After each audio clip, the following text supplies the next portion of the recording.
All right, all right, all right. Good morning, everybody. It is Friday. It is also the start of a brand new month. The month of July is here. It is hard to be as optimistic and chipper as the people are in the comments, though. I mean, look at this Kapamba saying, Grand Rising, up and early, and Adam, new month. It's Friday. Good vibes all around. Parallel Parking says, Good morning and happy Friday. Let's have some fun. Good morning, lovely South Africans, says Reisebek. This is the day that the Lord hath made for us to rejoice and be glad in it, despite stage 6 load shedding. And the comments continue like that, like lots of really cool, happy, positive, optimistic people. And I've got to say, I'm really pleased. What can I say? There's nothing better than happy, optimistic people on a morning where you wake up in the dark and you have to get going, I suppose. It's the reality for all of us. So there's no point in us being sad and feeling sorry for ourselves. We may as well just get on with it. As usual, on a Friday morning, we're going to be joined by Ben in a little while. He'll be with us probably around 6:30. He wakes up, has a cold shower, goes for a walk around the neighborhood in the dark. That's asking for trouble. But that's how he starts his day. And then he joins us at 6:30. And then we'll be joined later on by Gord Laws, which is bloody fantastic because I haven't seen Gord for a long while. And it's always good to have him on. He's traveling around Europe at the moment. So we'll no doubt have some lovely stories from Gord as he takes to his beautiful morning. All right, Gareth, you're wearing a kite, says my Michael. I found a hoodie in my cupboard that I've never worn before. I thought it's cheeky, it's garish, it's ugly, it's perfect for the show. So I put it on this morning. I'm going to find the worst clothes in my cupboard to wear on a Friday. I think it's part of my game plan for the upcoming few Fridays. We may as well make winter fun, and we'll have those jerseys and those tops and those hoodies and things that we just don't wear. And this week I decided, bugger it, I'm going to wear it. So Fridays from now on, I'm going to dress badly. That's the whole plan. So last night, or yesterday rather, my power was out from, I mean, this is so boring, but I've got to tell you because I made a plan. I made it work for me. So from like 2 to 4, it was gone. So I looked around and I was like, okay, I didn't have meetings and things. I got home at like 1:30. So I had half an hour to get ready for load shedding.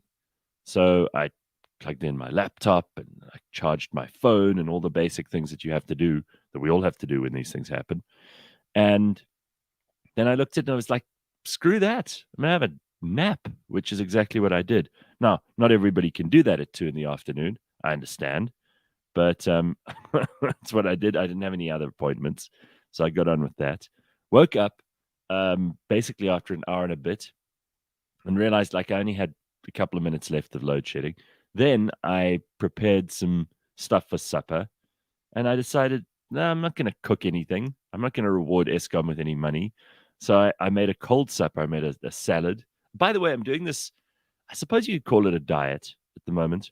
And I'm very proud of myself. I've stuck to it absolutely to the letter. I'm going to try. I want to see if I can lose a couple of kilograms. It's nothing, I'm not holding a gun to my head. I'm not forcing myself to comply with ridiculous, kind of crazy Spartan ideas. And if I get, 3 kgs off, 5 kgs, I don't know. We'll see how it goes. Ideally, I'd like to be around somewhere near that mark, 3 to 5 kgs. If I can do that, then I will share the secret of this thing with you, but I'm not going to boast about it until I've done it. And I've been pretty damn disciplined about not eating anything except what's on the list. And it's not great. I mean, like, there are 2 nights where you basically have ham and a green salad, but like a little bit of ham and a green salad. For lunch, you're meant to have like boiled eggs and a green salad. And for breakfast, you can have only black coffee. And then sometimes on some days, like 1 slice of dry bread. I think the idea here is to actually shrink the stomach at the same time. But anyway, I'm doing it. And I'll let you know how it goes. So it wasn't too difficult to get dressed and get going this morning. But what was difficult was to like figure out which things I want to plug in once I have this solar put in, because I'm going to start small. I'm going to start with stuff I can afford. I'm going to put in a few solar panels and some batteries in the garage, and then obviously build up to becoming completely energy independent. Because like Kanthan Pillay, as Bakabantu reminded me yesterday, Kanthan's been on that page for the longest time. Like Kanthan's got a borehole, so he doesn't rely on the municipality for water. He doesn't rely on the municipality for electricity. He doesn't rely on Eskom for that. He's completely independent. He's off the grid in every way. I mean, that's the ideal, right? Because ultimately you want to get to a point where doesn't matter what they tell you they're doing with load shedding. You can be like, well, I don't care. I'm good. I'll sort myself out. And I'm understanding of the fact, and I'm actually depressed by it. The fact that most South Africans will never be able to be energy independent, will have to pay Eskom. And that's been the case for me for almost all of my adult life so far. But damn them, after all of this, they're not going to get my money long term. I would rather give money I don't even have. I'd rather take out a loan. And a lot of the banks cleverly are doing this right now. I've been investigating. I'd rather take out a loan and give money I don't have to people who will help me get off the grid. And I'm going to do it. God damn it. I'm getting there. So I'm going on a body diet. I'm going on an energy diet. And I'm going to make this happen. Anyway, I did make a fire yesterday in between.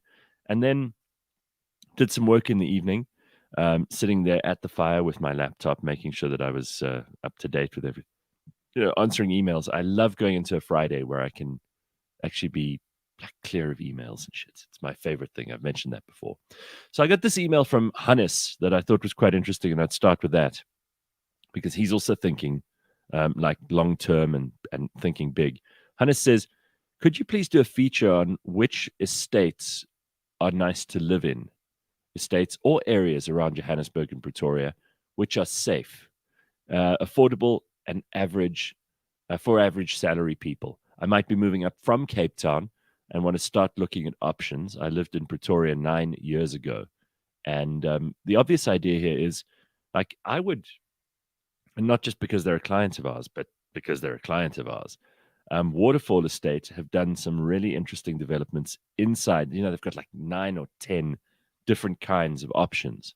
And Waterfall has got to be one of the most well-managed places in the world. That's why they've put a podcast together with us. You can listen to each episode of that, Hannes. I would start there and say, you know what? Have a look at them. Have a look at Stain City, maybe. And then if you are a developer or you're in the construction business or you're someone who has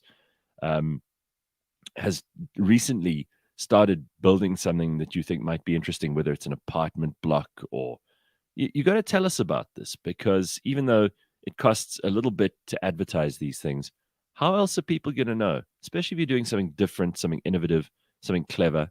Let us know about it because we can make a fuss for you. And that's the point of us connecting with the audience every morning, is that we can share amazing things. And like Hannes asking his question, there are probably lots of people listening to us this morning who have lots of really great answers for this. So if you know, Nico says no place is safe, just less dangerous. Well, that's true, but there are places that have got really smart, innovative, thoughtful, and forward-thinking solutions to problems like security, problems like electricity, problems like water. And you're going to have to find yourself a house or a property or an apartment in one of those places. Remember, the nice thing about Waterfall, and I remember speaking to Willie Voss, who's the manager of the Waterfall estate. He's the big boss of the whole thing. And he said to me, they have every kind of, level of living, from kind of cheaper stuff right through to the most expensive residential properties in suburban South Africa. So you can look around their options. I would start there, Hannes. That's probably the best advice I could give you. I was looking at Eskom or rather load shedding on Twitter. The comments are not good, hey? Like, if I were the government, I would be very, very nervous. And if we had a snap poll tomorrow, if they said to us, you're going to vote tomorrow, I think the ANC might just end up with less than 40%, let alone less than 50%. They could even go lower than that. People are so hurtful. It's just unbelievable. Stage 6 says Nando's, which is very, very clever. I like that. I mean, this is when Nando's are at their best, is when they're being cheeky and they're throwing the middle finger up at government. Stage 6 instead of stage 6. Even we can't deal. And there are lots of people who are criticizing the ANC, obviously, saying, "You voted, you do not complain. You deserve everything that you're getting." Load shedding stage 6, Pala Pala farm gate. There is a theory going around that people are, if everybody's on strike, there's still someone switching off the power. And that's the person who really should go on strike. But people are saying that it might be a distraction, that there are lots of people who are working hard here to try and distract us from Cyril's Pala Pala gate. But I don't think that this will help him. If it is a distraction, it's the worst thought out distraction in human history, because all it's doing is making us hate this administration more. In America, they really don't like Joe Biden at the moment. His approval ratings are in the low 30s. And that's even among Democrats. Now, in this country, we don't do approval ratings, but if we did, I think they'd be at an absolute all-time low for the ANC. I don't think that this party has ever been as unpopular as it is now. I don't think this president has ever had to deal with unpopularity, with the lack of popularity like he is now. Cyril is not liked by anyone except the mainstream media, and even they are starting to turn on him. It's got to be like crystal clear to these guys that the time is up. The ANC will stabilize Eskom, provide safe and reliable electricity, and ensure poor households receive the free electricity allocations they're entitled to. That was in 2021, Building Better Communities Together, an ANC manifesto statement about water and electricity. How's that going? Someone said, "Dear South Africans, while you're sitting in the dark, unemployed and hungry, and idolizing thieving politicians whose kids spin around in Lamborghinis, think carefully about who you're voting for in 2024. It's just unbelievable. There is so much going on here that is indicative to me of like a quiet revolution. And people, by the way, who you would not have thought would be criticizing the ANC in public, like famous people, celebrities, people who've taken paychecks from the ANC, telling you. Henny Fenter, I thought this was interesting.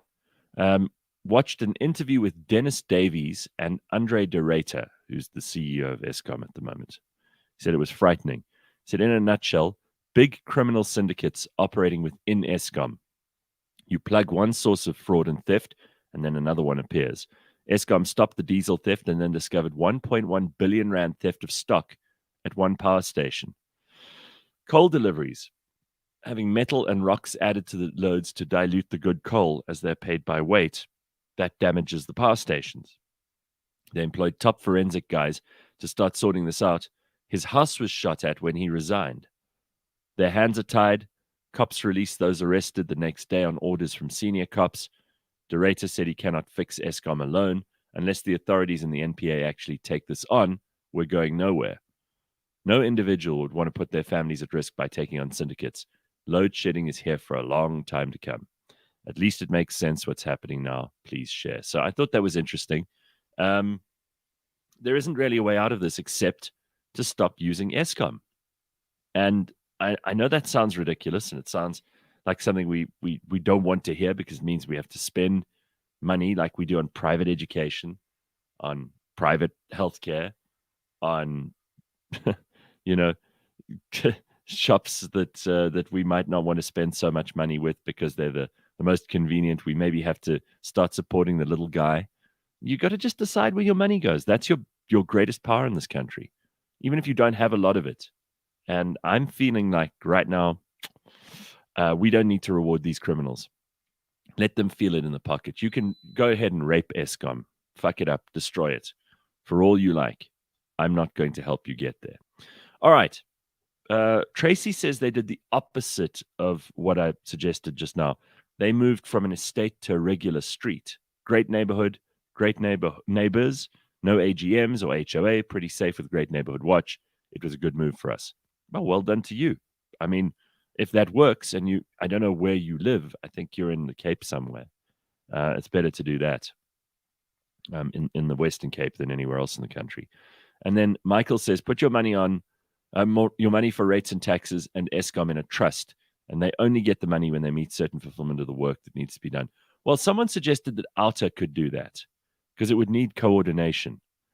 And again, I would suggest what little money you have, you support institutions like Alta, who are doing the best they can to fight corruption and to fight this kind of stupidity. The one thing I do know is South Africans are resilient and will unfortunately adopt without complaint unless we change the status quo. Now, I don't know about you. My power I think it just came on. Let me just see if I can switch this thing on. And then I'll know for sure that it's working. Hang on. Aren't we lucky? We have, ladies and gentlemen, I'm lucky enough to have power for the duration of the show. Well, I'm holding thumbs. You never know, right? So are we actually in stage 6 now, or are we in stage 4? Because I don't get those updates that a lot of people get. I'm not on one of those apps either. It's always a surprise to me. And what am I going to do? Unless it's the show where I have this inverter, what happens. Ruth says, the one thing I do know is South Africans are resilient and will unfortunately adapt without complaint unless we change the status quo. Yeah, we'll adapt, but don't misunderstand that this is something that pisses a lot of people off. So I put up 2 things yesterday, just speaking of pissing people off. And this is the one place that social media is still helpful, right? So I put up these 2 things. First of all, there was an article on Substack by a guy called Jordan Schachtel, who says, this is the headline, snake oil. The most vaxxed country in Europe now has the worst COVID outcomes. Virtually every single adult in Portugal has taken at least 2 doses of the COVID vaccine, with the vast majority boosted as well. Yet this month, the most vaxxed country in Europe has consistently reported its worst outcomes. There's something that you don't get to read in the mainstream media, and you've got to ask yourself why. So go and read it. I mean, I'm not going to do the hard work for you in this respect, but that headline should tell you what you need to know. This from Alex Berenson. Don't read this if you're vaccinated. A powerful new paper in Science magazine suggests the vaccines are useless, if not harmful, against Omicron. mRNA COVID vaccines offer essentially no defense against Omicron only months after a booster shot, according to a major new study from British researchers. Both antibody and T-cell protection are nearly non-existent, the scientists found. In an even more worrisome development, when vaccinated but previously uninfected people suffer through breakthrough Omicron infections, their T-cell immunity drops. Now, these are just 2 headlines that I found yesterday because I decided to get back on the internet and look at something which we haven't spoken about for ages. And lo and behold, what do I find? I find a number of very well-researched, very well put together articles by people who have credibility that these things, these vaccines not only help, but in some cases may have hindered our progress during this coronavirus. Now, I know we're all sick of talking about it, but surely this should make those people who were calling other people anti-vaxxers for the longest time pause and reflect. Just saying, like, even if you hate the anti-vaxxers, even if you think that they're a bunch of raving lunatics, even if you were embarrassed yourself to be called an anti-vaxxer or to be associated with anti-vaxxers, or you were one of the people criticizing them on social media, maybe a little humility is a good idea right now. That's all I'm saying. And if you were a complete vaccine fan and you're just ignoring and avoiding these articles, are you any better than the anti-vaxxers that you hate so much, that you were saying should be ignored and banned and sued for misinformation and disinformation? I think at this point, a lot of people are asking that question, and they have every right to do. As Tanya says, as bad as Big Pharma. Well, I think that would be a very interesting discussion to have, and at some point, we're going to have it. Onchopotse says, okay, I just got power back, but going at 10 for 4 hours. Now I probably need to work from the office. Yeah, This may be the thing that forces some people to go to the office. The other day, when we had the 4 hours on Tuesday in the afternoon here, I decided, screw that, I was going to go to gym, which I may do today again if the power goes off at some point during the day. That's the way to do it. So I'll plan my life around that and go to the gym. I think it might just be the best way to spend that time. All right, we want to hear from you. Drop us a comment. And I really would like to hear what you have to say about just these 2 or 3 things that we brought up this morning. Like, where do you live that's safe? How do you prepare yourself for that? How do you get off the grid, even if you don't have a lot of money? How do you start that process? What do you do with the time that you have today to load shed or during load shedding? You may find a productive way to use that time. And what do you think we can do to punish government and to punish Eskom? Also, the vaccines. I mean, maybe you have something to say about that. I'd love to hear about this because Reisebek says, Gareth, we really should have listened to you from the beginning. I was not an anti-vaxxer. I had the vaccine. I had 2 shots of the Pfizer last year. I wish I didn't.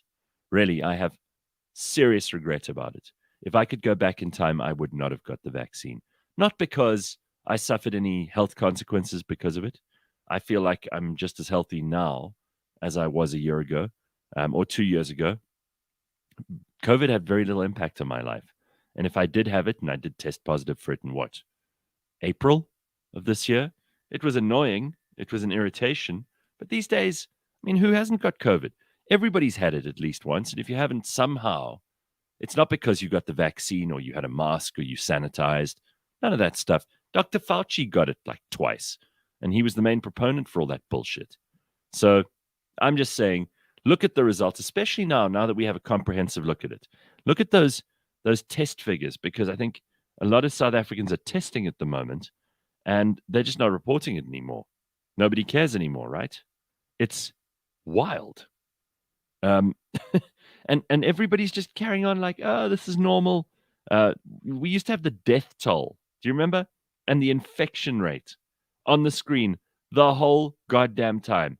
Every day, in and out, on every major news network, they were showing us infection statistics, death statistics. These people have also lied to you the whole way through this thing. Now we can see it with perspective. It took us a whole 2.5 years to realize how badly we were being bullshitted. So just from now on, you know who to trust, right? Come here for opinions that matter. Listen to the people that we've spoken to over the course of the last year, not to these fucking morons and ingrates that were advising the government, not to the World Health Organization, not to the experts who, frankly, called everything they did. They got it wrong on every single front. I mean, it has to be embarrassing. If you're that wrong all the time, you're just an idiot. There should be a price they pay, and maybe there will be. Maybe we can sue them in a class action. A lot of people are saying that. That's where we get the money. So we sue these guys in our class action. We completely drive them into poverty, and we use the money that we get from them to get off the grid. Let's do that. Oh, man. 9 out of 10, I don't know if this is true. Again, I always have to say this just in case. 9 out of 10 COVID deaths are now the vaccinated and boosted people. So when are we going to have that admission and apology? Yes, that would be good. South African scientists reported this months ago, most people who get the corona in Gauteng were vaccinated. Yep, that's all happening. And you know what? This show would have been banned and taken off YouTube if we'd said that a year ago. You ask yourself why.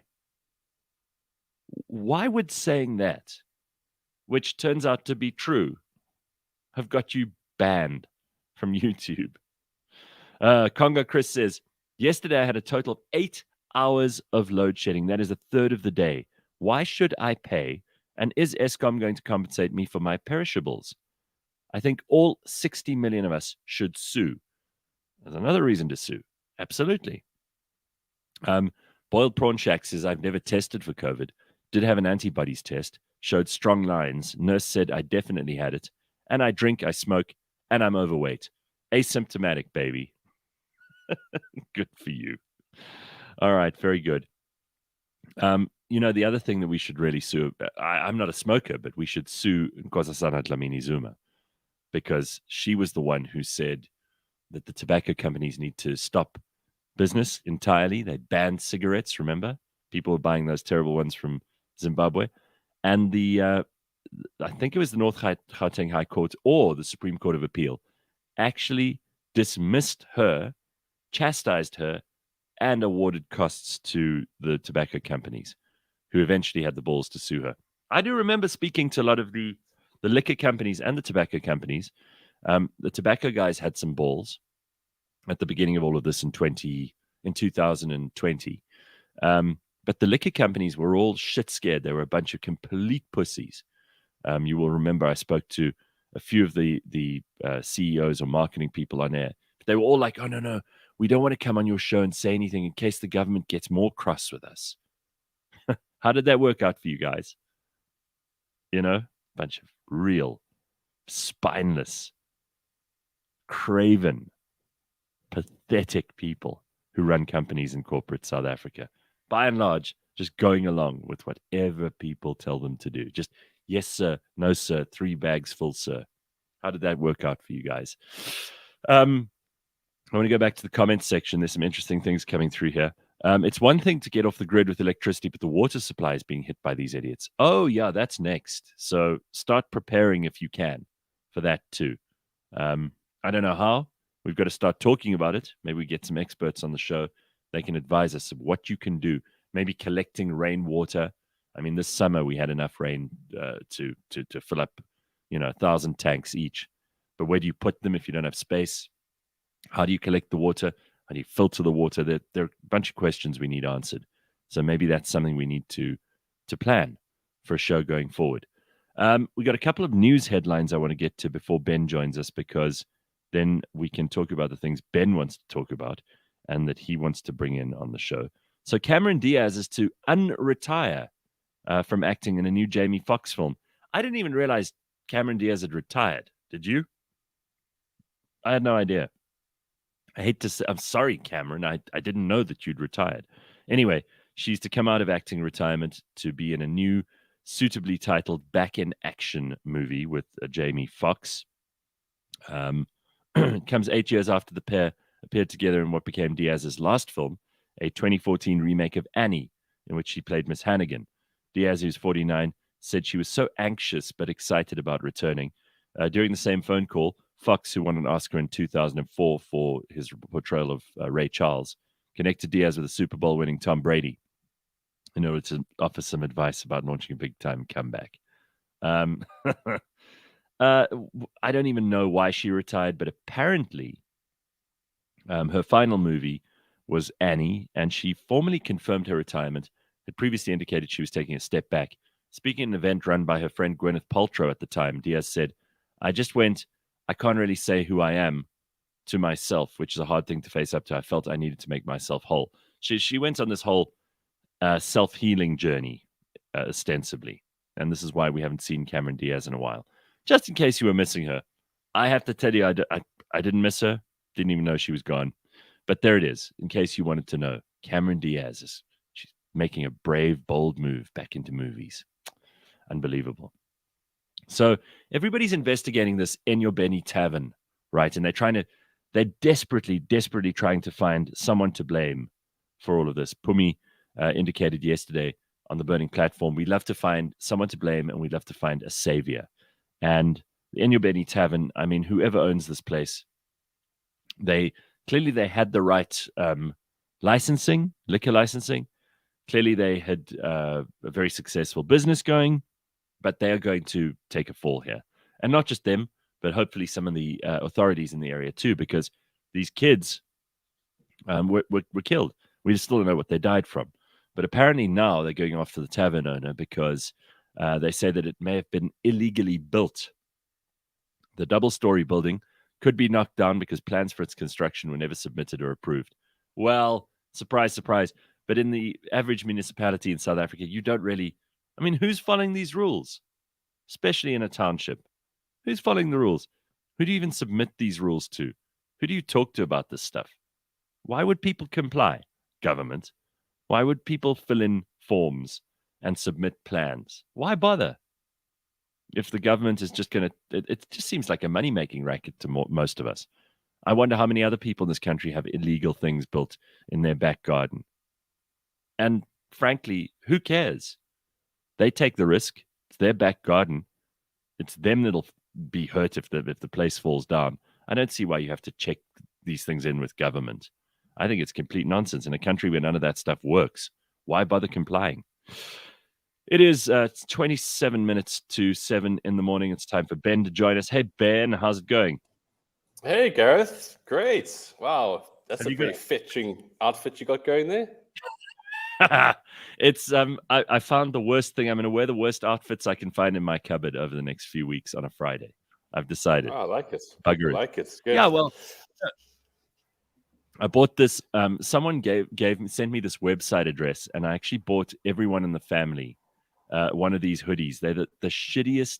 They're made of like, this is probably flammable as fuck, right? Definitely. And yeah, I bought my dad, my brother, my sister's boyfriend, all of these hoodies, and then I bought my sister and my mom one as well. They're just shit, right? They really are like cheesy and ridiculous, and they look terrible. They keep you very warm in winter, though. And I thought, bugger it, this morning I'm going to put on the worst outfit I can find, and it was this one. But I've got a couple of others as well, so I'll see which ones I can dig out and wear as well on a Friday. We may as well do the opposite of dressing up on a Friday. Did you have power this morning when you woke up? Yeah, there was 2 days this week where I didn't. Yeah. Oh, wow. Lucky you. Stage 6. Yeah, stage 6 debris, huh? So, yeah, but it's actually really weird because when I go on these morning walks now, obviously it's cold, so no one's walking. But then there's also like this absolute stillness when there is power because there's no generators. And it's kind of cool because like all you hear now is the hum of generators. Like I go to my office and the generator kicks in all day. It's such a shit sound. Like, I always used to say like the smell of marijuana smells like poverty. The hum of a generator just says third world here. Wow, it's depressing. It does. All this stuff starts to really seep in eventually. Someone I know is in the Congo at the moment, and they posted a picture on their social media and said, I'm in the Congo right now. There's no tar roads, but at least we have electricity 24/7. Now, when the Congo is busy mocking us, then you know you're in trouble. When the Congo is making fun of you, then you're in big, big shit. Because the Congo, I mean, that's a country that really is in the third world, in the worst way. In the absolute worst way, and have a history of being absolutely screwed by everyone. And I like to say, well, we've got tarred roads, but you can lose small children in the roads that we have here. So I just want to get back to that last story you had in the news. Now, I'm no doctor, but can't you do autopsies on people when they die to find out why they die? Yes, you can. Again, you need to actually have an honest doctor who has, the ability to act without the fear of, being. We've got so many criminals in this country. There's so many competing interests. I don't know whether the state mortuary in the Eastern Cape even works. I mean, that's the worst part about this is we think we're in shit in Gauteng, and we think we have it bad in the Western Cape. But if you live in the Eastern Cape, first of all, in PE, they have no water. None. Yeah, dams are dry. Second of all, their municipality hasn't been working. They haven't had a single competent person in control of the Eastern Cape for, 15 years. So nothing goes right there. And that's why they're now saying, the In Your Benny Tavern didn't submit its plans and it was an illegal structure. And you're like, submit your plans to who? You're really going to go after the owner of this tavern because they, like 99% of the people in the Eastern Cape, gave up on government and stopped conforming to stupid rules because nobody cares and the municipality doesn't work? I would say, that's bullshit. You want to build something in your backyard? It's your backyard. Build it. And if it falls down, that's on you. But so really, again, I've kind of picked at the back end of the story. So did the structure fail and were they crushed? No, they were. The structure is still standing. They're looking for some way to blame the tavern. Yeah. Okay. Well, cool. Because it just seems to me like if the structure didn't fall, then you can't blame the structure. So there has to be something else. It's a tavern. Is there illicit substances being passed around? Are they making their own bampur? Yes. Again, I just it really it makes my mind want to explode that no one asks normal questions or just the logical ones. And Because and this is a Ben, I've been waiting disaster. all week to ask. I've been waiting all week to ask you this. So 20 kids or 22 kids, I'm not even sure what the final death toll is, have died. Some of them as young as 13. And the question is, like, what is a 13-year-old doing in a tavern? Of course, the tavern is responsible for letting in 13-year-olds. It's unacceptable. But where are the parents? And what kind of Always. community are we in South Africa, if at all? Are we a community? People use that word. People say the community. But it's not a community. In a real community, even if the parents are complete derelicts, someone else in the community looks after these kids and says, no, go home. You're not allowed in the tavern. We don't have a community in this country. We have a whole bunch of people who act selfishly, do whatever they want, don't care about each other. That's not a community. Absolutely not. No, you spot on. It's this whole that spirit of Ubuntu, the whole community thing across the board from corporate down. I think also lockdown was like, well, screw it. I'm on my own anyway. I'm just gonna do my own thing. Yeah, I mean that's what everybody does now, and I think that you can't claim to be a community, but just because you live in the same area and you walk past each other and wave once a morning doesn't make you a community. Communities pick up the slack where there's a problem. They help each other. They boost each other when things are good. And if your community is 3 people and that's what you do, then it's a community. Your community can be 100,000 people. If you do nothing for each other, you're not a community. Stop using that word. Yeah, I don't like the idea of the people use. I'm so sick of hearing the word being used by government, being used in the news. People abuse the word community and they just make it's this hold all term that people like to throw in there, especially when they're talking about poor people or people that aren't them. Whenever they're talking about someone else, it's community, right? Bullshit. I'm sick of it. It is, but Anyway. Don't you also think that it's a sign of morale at the moment because things are not going great and haven't been for a while? And if anything, and we'll finish it off on that, if anything, community is actually what saves a country in times like this. You're ready together and go, cool, this isn't working. Right. If it actually is a community, but not the way that people refer to it in the news. Anyway, I do want to talk about some other things because we've got lots of interesting stuff to discuss today, and Gord is going to be joining us at 7. But you wanted to talk about the state of music in the world at the moment because this is a really interesting thing that's happened. I mean, music used to be this multi-billion-dollar thing, but it was all controlled by the record companies. And to be a successful artist, you needed a record deal. And that's obviously not the case anymore. And the music business has changed so much. And the successful people of today, very, very different to the successful artists of maybe, 20 years, 30 years ago. Yeah, it's such an interesting thing because there's obviously the different components. For us, we're the consumers of music. Okay, so that's what's the most important thing for us. Like we can talk about artists and how their lives have changed, and also how songs have changed as a result of society. But I find it so interesting that we're in such a great time for music, in that in the beginning it was something very physical, like it was a vinyl, it was a CD, it was a tape, and there were so many different sort of functions around how you got music because you'd have to go to stores, which meant that you were physically going somewhere to find something, to listen to something, and if you liked it, then you bought it. Can you imagine, think about it now, how much time that took?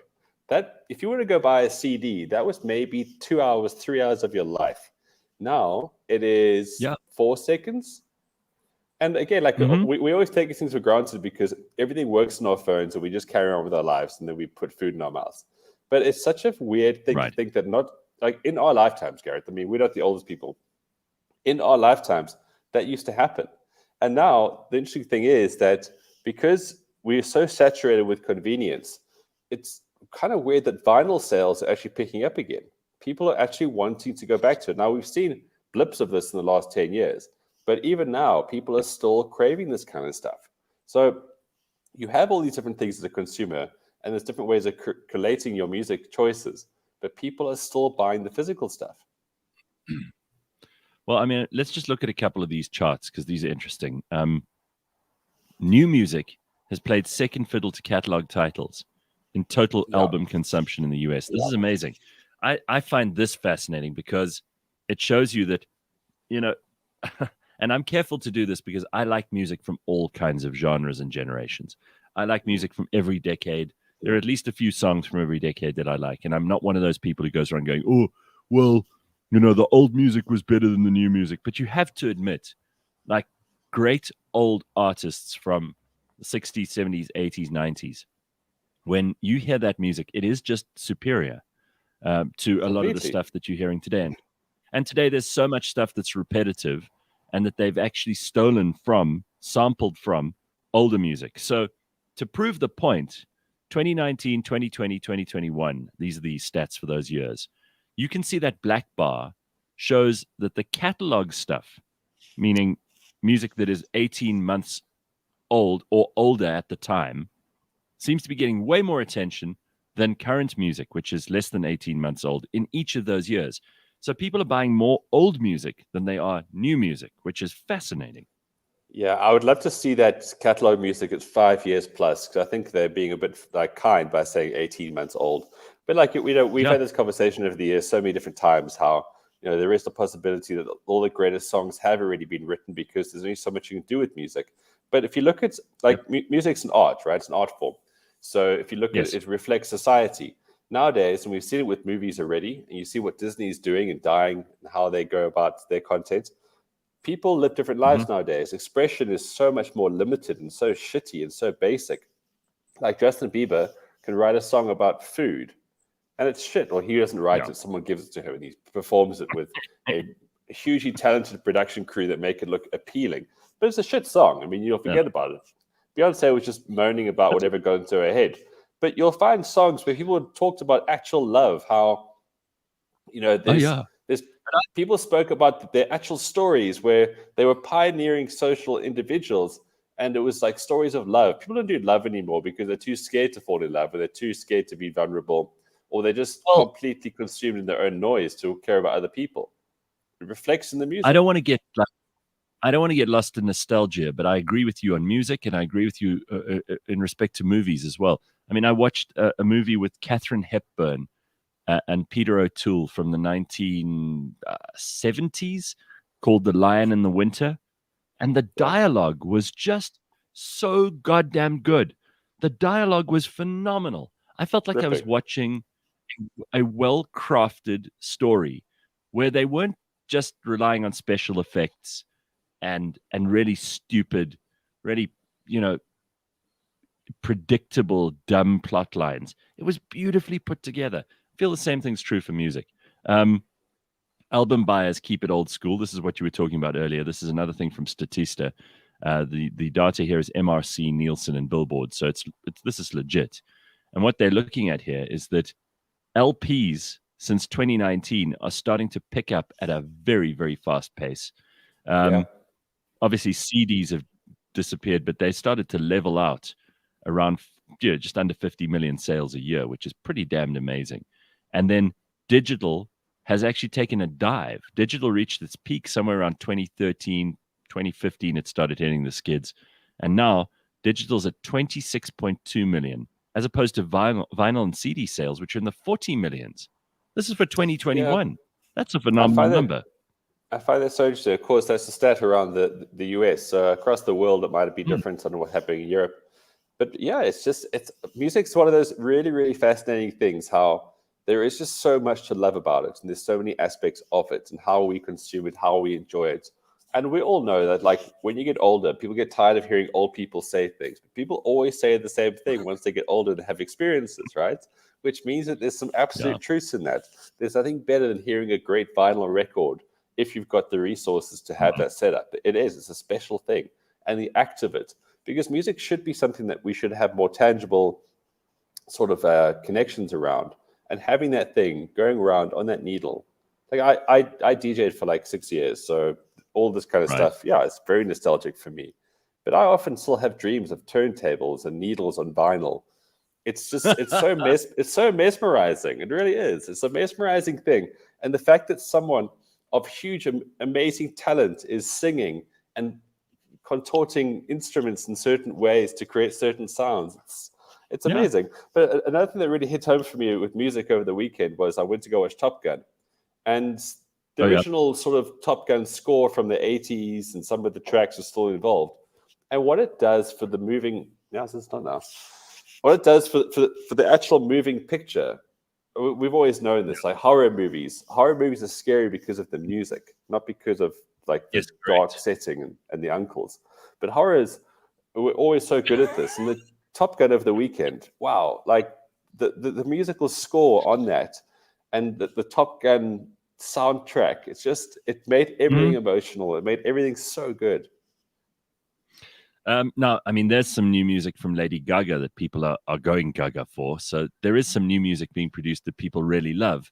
She was on Top Gun, we don't always have to put new music against old, but it's amazing to see how people are going back and doing stuff that you didn't think they'd be doing. Look at this too. This is fascinating. Paid music streaming has added 500 million users in a decade. So this is, again, from the IFPI. Worldwide users of paid music at the end of each respective year are growing and growing and growing. So in 2019, it was 341 million. 2020, it was 443. And 2021, it's 523 million people. Compare that all the way back to 2010, where only 8 million people were paying for streaming music. That's a phenomenal growth story. That's a really successful growth story. So, I mean, like going back to actual artists, okay, so where do they make money? The record labels used to make so much money out of like the days of vinyl and CD and all that kind of stuff. Yeah, I'll let you out in a bit. Jesus. Your cat is really desperate for attention. That is a needy cat. If that was a girlfriend, you would have to break up with her at this point. I know, but it's Meows. She's my spirit animal, and we've been together for a very long time. So, like, artists used to make so much money. They could still make money off actual, like, selling CDs and all that kind of stuff. Obviously, touring was the big amount of money. But the streaming sites, obviously, I mean, there was another sort of stat that I shared with you that certain sites pay certain amounts of money. So when you think like, okay, Katy Perry's got 500 million streams on one of her satanic songs. Like, what does it actually equate to in dollar terms? So I think Spotify pays the least, and iTunes, Apple Music pays the most. So you'll get 0.03 cents, I think, for a stream on Spotify.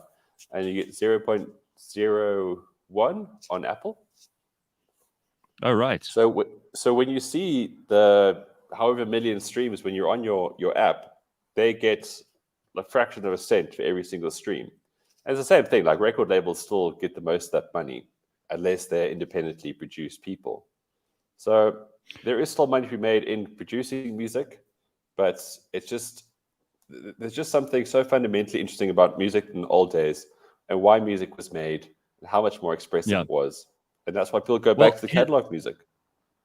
And here's a comment from Parallel Parking about vinyl. Jack White's vinyl processing plant cannot keep up with the demand. He's begged the mainstream record companies to begin pressing vinyl again to help him keep up. Wow. How's that? That's phenomenal. Whew. A lot of people talking about the Lady Gaga stuff in the Top Gun soundtrack and loving it. Here are some other useful and interesting stats. All right, take a look at these. So this is obviously the four major formats, but there's some others in between too. 8-track, which is right in the beginning of music, downloads, vinyl, ringtones, cassette streaming, CD, and others. And it shows you how they've developed over the period up to 2020. And what's clearly taking over is streaming. Streaming is what most people will use, but there's still a huge proportion of vinyl, of CD, and even of somehow cassettes. I mean, the cassettes sort of died out in the early 2000s, but there's still I know people who still use these. Yeah, I would love to know what like that is so weird. Is that because they've still got Walkmans? Like, how are you playing a cassette? Well, this is it. So I've got a whole lot of CDs, but I don't have any device to play them from. I mean, I have to use a PlayStation to play my CDs. So it's time to get rid of them, if for no other reason than that I can't play them on a normal sound system. But it's just almost it's like just amazing how, but like they're just there to how big remind you of my CDs were. Yeah, sure, and they yes. look nice because you bought a CD because it was well packaged. Yeah, and it had an insert that had info in it, and the lyrics to the songs, and like the sexy band pics. and their biographies. Yeah, all that shit. It was very cool. So, I mean, this is amazing. The compact disc went at its height. It was probably the year 2000, somewhere around there, where they reached almost 1,000 million. Is that right? 1 billion sales. Yeah, and then right. they reached almost that level. Now they're down to 31.6 million when they last measured in the year 2020. And this is from the Recording Artists Association. And this is also interesting. The vinyl comeback is going ahead, and that's propelling quite a lot of music sales too. Data showing 41.7 million people are buying vinyl in 2021, and now in 2022 it looks like it's on that trajectory up. It's phenomenal. I really want to get a turntable now. I've been thinking about it for so long. I want to get a turntable. Like my brother's still DJs, and he has a lot of vinyl because when he lived in London around 2000, like him and his mates used to do a lot of house parties, and they would just go and buy vinyl every week because that was like the house music thing as well, and that music was always pressed to vinyl. But there is just it's just endlessly being fascinating. Music is the gift that keeps on giving. It really is. When you find a song too that you love. I was at a party probably a couple of weeks ago, 5 or 6 weeks ago, and someone was playing a song, and I said to them, "Oh, you know where that comes from, right?" It was Warren G's "Regulate." That Michael McDonald. Right, exactly. So I played the original, and this guy's mind was blown. You could see his whole world was like, "Oh my God, I had no idea." And the original obviously is just superior in every way. I love Warren G's "Regulate," but he was just like completely blindsided by this. He had no idea where it came from. And it's so cool when you discover something like that. Totally. Because then it introduces you now to Michael McDonald, and before you know it, you find yourself listening to all of his albums, and it just gives you such a thrill. Oh, it's the best. The best. I mean, that guy was amazing. It's like you would imagine him just driving in a station wagon all day doing chores as a house husband, and then he sings and he just transforms into this absolute superstar. Yeah, but there's another thing about like Spotify and creating playlists. So on my Instagram profile, I'm going to start sharing a playlist a week. And this week I shared the greatest love songs of all time. Some of these songs are incredible when you go into the history, look into the lyrics. And again, like how these things came together, and like songs you just forget about, and bands that you just forget about, be like, oh, hang on a second, I think I know that. So if you do like playlists on Spotify, in my stories on Instagram, you'll see a thing saying playlist. And you're like, Michael Bolton, what an absolute force of nature. I know someone who loves Michael Bolton. That's her like sexiest stuff in the whole world. She hears Michael Bolton and she gets excited. If you just give Michael Bolton a chance, I think everyone loves him deep down. I mean, he's basically the Gary Player of music. Ultimately, probably the greatest. Can I not play you something? Can I show you something quickly? It wouldn't be a Friday morning if we didn't do something on sport. And I know that a lot of people are watching tennis because Wimbledon's on and all of that stuff. What a weekend. So I have to ask your opinion on this because typical of me, I got to find something to be annoyed by. Someone sent this to me on social media. So I haven't started watching sport. Dances again. I know. So look at this linesman. Okay, so I think this is at Wimbledon. The colors would indicate that it's Wimbledon, purple and green. There's this enormous Jabba the Hutt of a line judge. Yeah, sure. She's poring over all four sides of the chair. She is much too fat. She's probably not going to live another week or two into Wimbledon. She won't make the finals. And yet she's got a job here as a linesman. Here she is standing up. Just so you know, I'm not being unkind. Yes, and she's got a gunt, which is always a marvelous thing to see. The jersey is stretched so tight that the two buttons that are holding it together have a gap in between them where you can see. Shout out to those buttons. They got the most to do. Shout out to the manufacturer of this clothing. I don't think they thought they would be making clothing for someone this enormous. And then the pants are sort of around the middle of the gunt, which reaches obviously all the way down in a large flap to between the upper thighs. It's just appalling to me. Next to this monstrosity of a fat, obese, unathletic person at an athletic event is a much more attractive girl, just by way of comparison. If you put the two together, it is very clear which one of those is healthier and a better representative of humanity. And I think in sport, that's the one place it's always been okay for us to be a little bit judgy and to try and find the best specimens and to try and find the people who look the best. And that's a bald girl in the background who looks great, and in the front, the line judge who looks appalling. And I just think this is not a great ad for Wimbledon. Wimbledon should not hire fat people. It's really not good. You can hire fat people in a corporate office. You can hire fat people in various other places. I'm not going to. I'm not going to discriminate. In fact, I want chefs and people who work in restaurants to be fat, because then they love the food there as much as anyone else.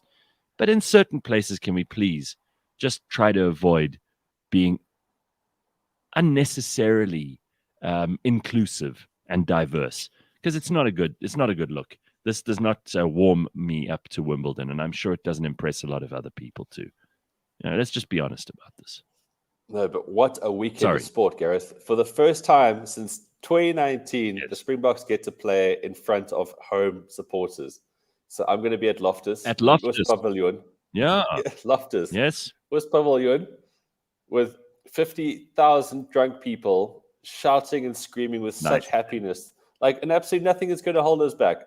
No stupid Cyril bullshit. No load shedding. We are going to be South Africans for at least 80 minutes. It's going to be so very incredible. Nice. Wow. I know lots of people who are going. Get there. Apparently, tickets are like hen's teeth. You can't get them, so it's going to be a nice big crowd. No masks, no stupid rules around social distancing. We're back to being normal, and a good thing it is. And I think this is terrific, even though I won't be watching because I don't care. But you have fun. Yeah, I mean, it's just a strange thing to try and limit yourself from. But yeah, I'm going to smell boerewors in the open air. I'm going to see huge men in far too short shorts. Wow. I don't even have the words, Gareth. I don't even have the words. We're going to take the car train, get onto a bus when we get there, get into Loftus. We're going to hear bad Afrikaans music. It's going to be like another time. It's going to be like a portal to another world, which used to be our world. And I'm so damn excited about that. And then 2 a.m. Sunday morning, Drickus du Plessis is fighting in the UFC again. Oh, what a weekend. Nice. It's about as happy as I can possibly be. Superb. Well, we've got a lot coming to you in the next hour. Among other things, Gord Laws will be joining us. He is going to be joining us from some unknown, undisclosed location in Europe somewhere. I think he's still in the UK, but we'll speak to him, find out about his trip to Manchester. He went to see Old Trafford, and he wants to tell us not only about Old Trafford, which is obviously a bit of a pilgrimage for Gord, being a Man United supporter, but he wants to also tell us about the city of Manchester itself, which he says is shitty beyond belief. So I'm always excited to find out about a place that's either fantastic or shitty, and this morning we might get a little bit of both from Gordo. Stick around, there's a whole lot more coming. It is 7 o'clock, cliffcentral.com. Good morning.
Thomas Anders from Modern Talking knows they exist.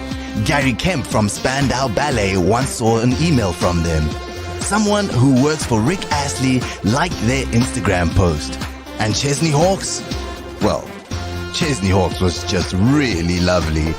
That 80s Show meets your favorite 80s artists. Hours of interviews right now on cliffcentral.com. It's the biggest collection of nostalgia since you cleaned your childhood bedroom. That 80s Show. New episodes every Friday, live or as a podcast on cliffcentral.com.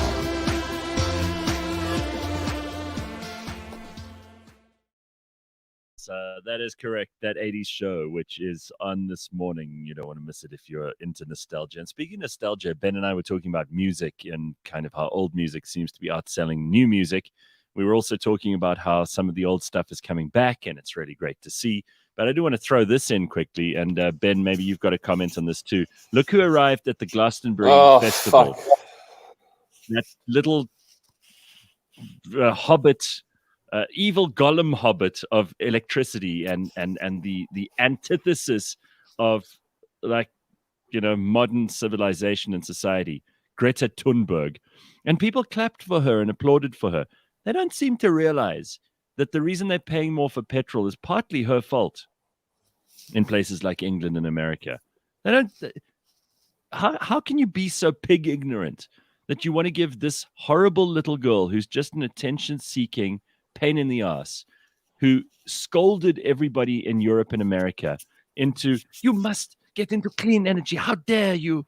This little troll is the one who got everybody into the shit that we're in now, where everyone in the world's reliant on oil and gas like never before, and Russia is a large part of that.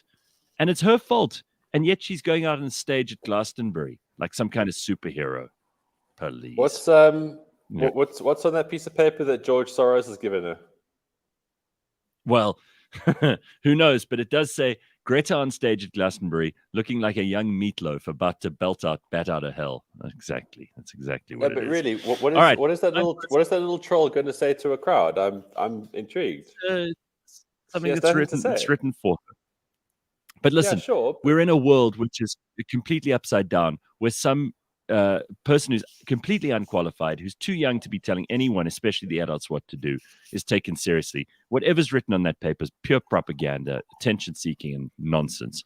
And we should ignore her from this point on. She's done nothing but cause trouble. Should be ignored from the beginning. Anyway, let us move on. We've got Gord Laws here to join us, and I'm very pleased to see Gordo. Hello, Gord. Speaking of pure propaganda and attention-seeking nonsense. Hey, dudes. Hey, Gord. How are you, dude?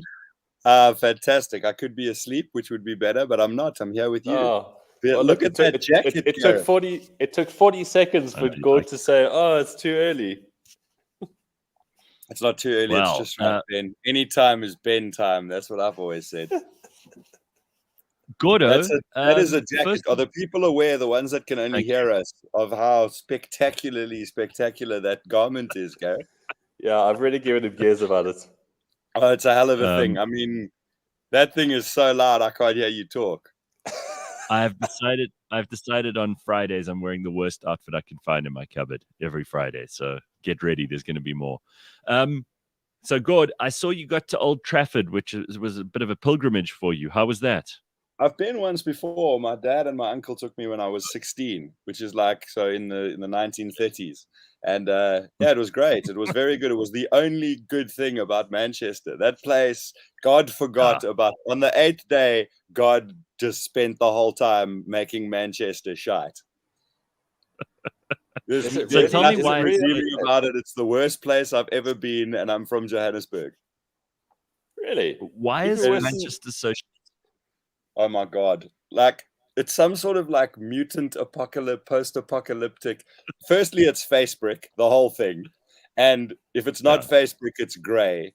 And I mean, I've tried to reconcile the fact that I'm trying to be accepting of all people and like open-minded, and also not ethnocentric or xenophobic. So let me say that it's very diverse. There are fucking awful people of every description, every shade of color. Like, if you just take the shittest people from all parts of the world and drop them in one place, you've got Manchester. I'm honestly convinced it's purgatory. Like, nothing about it is good. And it sounds like I'm exaggerating. I'm not. I can't. I'd have to be like Rembrandt to paint how shit it is. I just can only describe it and hope that the pale comparison does justice to the sheer awfulness of Manchester. And like, there's two speeds of people. Like, dressed in some fluffy bikini thing with like puffed up everything in orange. Like, and also, before anybody cancels me for it, like, people wanting to do cosmetic things to make themselves look better. It's not for me to say how men, women, anyone should look if they want to feel attractive. But when 16-year-olds have got their lips done and more of them have than haven't, I gotta wonder what's in the water. It is just depressing. It's like some sort of nuclear wasteland. It's the worst place I've ever been. It's just this whole air of aggression. So you've got people in tragically bad fashion who are better than you, and people who just look pissed off. And those are your two different like speeds of human in Manchester.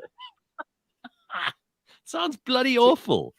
And it's I like the UK. I really do. I enjoy it. Some people have got a problem with it. You know, talking about my time in London, and some people are like, it's the worst place on earth. Some people are like, it's so much fun. It's different everywhere, but it always feels like England. And if you go half an hour up the road to Liverpool, where they've got like an actual city and like a vibrant, and there's old buildings and stuff, it's so close by. It's like closer to Manchester than Pretoria is to Joburg, but it's a different planet. You're back in England and it's English, and whatever problems or fondness you have for England, there in Liverpool, you feel like an English city. Manchester's just face brick boxes full of sadness and I don't know, some sort of mutation issue in the water. Now, Gord, I would love to know. Okay, so Cristiano Ronaldo is the richest guy basically with abs, and he chose to go back to Manchester to play football. What does he do? Like, does he just fly out of there every day after training to go somewhere else? Dude, I honestly don't know. Like, you know, people are always being like, oh my God, now don't you hate your football team? I'm like, no, it's like not about the town that it's in. And also, you know, there's a football team in Manchester I've always hated. And Liverpool's got one I hate and one that I'm quite fond of. So part of the history of Manchester United is that it was built by like the railway workers and the dock workers and the factory Industrial workers. Revolution. Put together by like the working folk and built by the people. So the fact that it sprung up out of a shithole. That's why it looks so shit. If you ask me, the working classes have no ability to define what looks nice and what doesn't. That's not the point that I'm trying to make. There's no excuse. There's plenty of industrial cities. Liverpool is also a port city that's built out of industrial history. There's no excuse for Manchester being so shit and Liverpool being so nice, where if you shout loudly enough from Manchester, you can hear it in Liverpool. No one in the world goes to visit England as a tourist to see the places that were built by the working classes. Everyone in the world goes to England to see what was built by the aristocracy. Well, a beautiful thing springing up out of a shithole is part of what's like, to me, romantic about the football team. Was the only nice time that I had while I was there. And dude, like the level of domestic disturbance.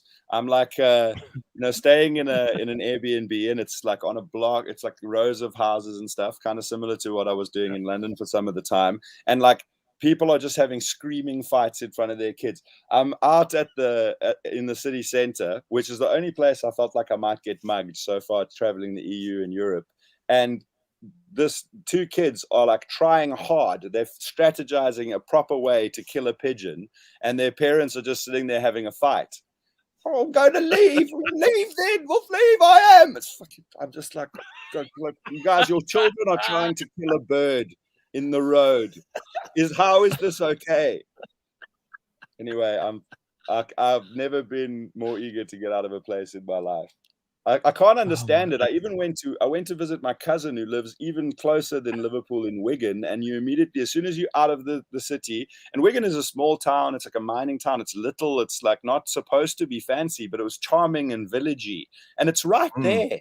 Like it's right there. It's not even far away. It's like going from Kyalami to Johannesburg.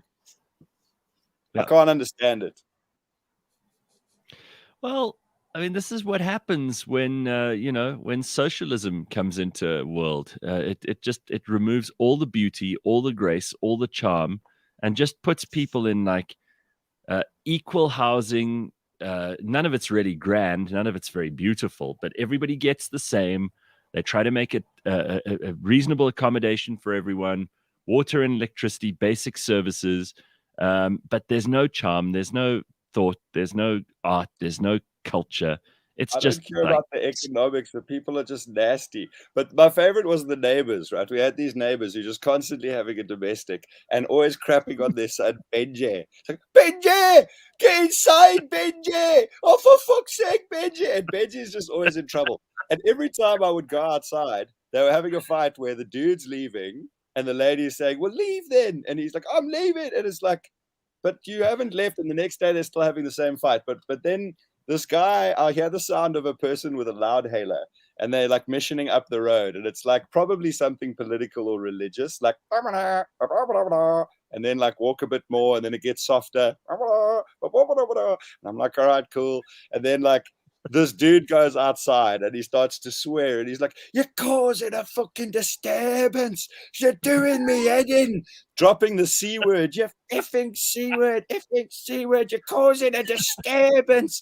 And I'm like, bro, the loud hailer oak is barely audible. There are children playing with toy machine guns, calling each other fat and stupid in the road, and you're standing in front of them shouting every swear word that exists. And I'm like, do you not understand that like such profanity among playing children is more of a problem than a dude with a. But other than that, it's been a fantastic trip. Well, Congo Chris says Manchester is the Brakpan of England, but that's not fair, because in Brakpan at least people have backyards and at least they have some space, and they may have a dog chained to something and their children may be chained to something else. But at least in South Africa, you've got a bit of room and some sun most of the year. It must be fucking depressing there in winter. I mean, if you're complaining about it in summer, Gord, it must be awful in winter. They actually had weather that was a little bit too good. I was there in the middle of like a proper heat wave, and it's like just like hot Joburg.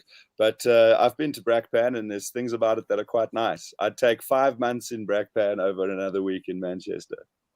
It just sounds like the working class Truman Show that you've been stuck in. I thought for a moment that like it was a joke and Leon Schuster was going to jump out and say something not funny, and my friends would have set me up like, yeah, you're actually in like a airport industria. It's all a trick. I have to ask you both this question, because each country has their PR arm, and some of it makes the news in a good way and some of it makes the news in a bad way. If you think of countries like Denmark, everything works and people are beautiful and they're healthy and they run on clean energy, and they have social welfare for everybody. No one's poor. You can get your kids educated. You can go to a hospital and they'll fix your broken arm, all that kind of shit. They've got some really good kind of PR, but their cultural PR is also very good. Like Danish people are friendly. They have their own music. They have their own little national outfit. And when you think of Denmark, you think of a certain thing. How did England get away with good PR, like the Queen and, London and flowers and pretty country houses, when the real England, the working class England, is more like the Manchester you just described now? How did they get that right? Because there might be a lesson for... There might be a lesson for South Africa that English working class people are the most dreadful people on earth, Gord. They are absolutely abominable. Only bad experience. I haven't been everywhere in England, but the only bad experience I've had is Manchester. They look horrible. They're violent. They only care about football. They have absolutely no manners. They behave themselves abominably. English working class people are probably the worst working class people on planet Earth, and yet England manages to get this really good reputation. I don't know how they do it. I don't like to throw stones from that glass house as a bit of a working class person by background, and I also have had nothing but a good experience in England. I mean, some places are nicer than others, and some parts of London are nicer than others. I haven't been everywhere, But I found the contrast between Manchester and everywhere else I've ever been in England. So whether you think England is nice or not, whether you think working class English people are nice or not, the ones in Manchester are very, very different. And right next to them are like one town and one other city that I went to that would seem normal. So it's like, I'm not doing a sweeping generalization about the British. This is a whole nother planet. I don't understand what happened to me. I honestly feel like I might have been on bad mushrooms the whole week. I'm telling you now, there is nothing worse on planet Earth than working class Englishmen. And I'm allowed to. I don't care. I don't care if they try to cancel me over that, or if somebody thinks I'm being unkind or super judgmental. Go ahead, prove me wrong. Is all I'll say. Chavs are the fucking worst thing that has ever come to humanity. Well, I think there's a lot more about England that's nice. It's decent people, and stay away from Slough and Manchester. And there's certain places that are shit, Leicester. But ultimately, Gareth, it's like anywhere you go, the people who are the most shit make the most noise and make the most impression. Think how many shit people we have in this country. Far less than the good ones. But the good ones keep to themselves. Like, they go about their business, you know? Yeah, I had a fantastic time in the rest of England. I mean, I was mostly in London, various parts of it. I thought it was fantastic. I thought Dublin was fantastic. Edinburgh, which is obviously part of the UK, not England, but just there, is just amazing. Honestly, one of the most beautiful places I've ever been. Amazing people. Yeah. I was sad to leave, and then I went from that straight to Manchester. It was like the train went through a portal to hell. Oi, have you met any nice girls while you've been in Manchester, eh? Not even a single one. No, none that didn't terrify me. I did. I did meet some lovely people though in Scotland, which was really cool. I mean, Edinburgh I think would be paradise, but I got the feeling that like it was summer and the weather was mostly good, but a little bit shit. I even swam in the sea, which was like swimming in the sea in Cape Town, except you stay cold when you get out of the water. And I met some amazing people there, and I just couldn't believe that a 4-hour train mission went through a portal. Do you remember Event Horizon, the movie with the spaceship? I went through the event. My train went through the Event Horizon portal and came out in Manchester. Ben, Gord, are you on dating apps there? I was, yeah. It's also dating apps were an experiment for me. I met a lovely person, a lady person in Edinburgh, and we hung out for like a week, and it was really good. It almost like I had one good experience. Everything else about dating apps has been an absolute nightmare. It's like a portfolio for how shit humanity is. Stuff, and it's also while we like being discriminatory and saying nasty things about a place, dating apps have made me realize that like horrific people are everywhere. The stuff that people open with, firstly, wine. That's like humanity's uniting, bonding social factor. Like everyone's like, about me, you've got 200 characters and you start with wine, and then if you're a con man, don't try me. Like, oh shit, I was about to like be an identity theft person, but I saw you say don't do it on your profile, and everyone's like pictures of themselves drinking. It's utterly depressing. Like, I'm surprised that I'm shocked that there's so many unifying shitnesses about humanity that are like in all countries on dating apps. So I went on 2 dates in London, decided I was going to shelve this thing, like it's too depressing. And then I kind of went on one semi-redeeming one in Edinburgh, but I haven't even bothered with it since, because people just, it's a little advert for how uninteresting you are and how no priorities you have. Watching Netflix, having an ice cream and wine, I have exclamation points. It is so funny because everybody wants you to be a certain height. Yeah.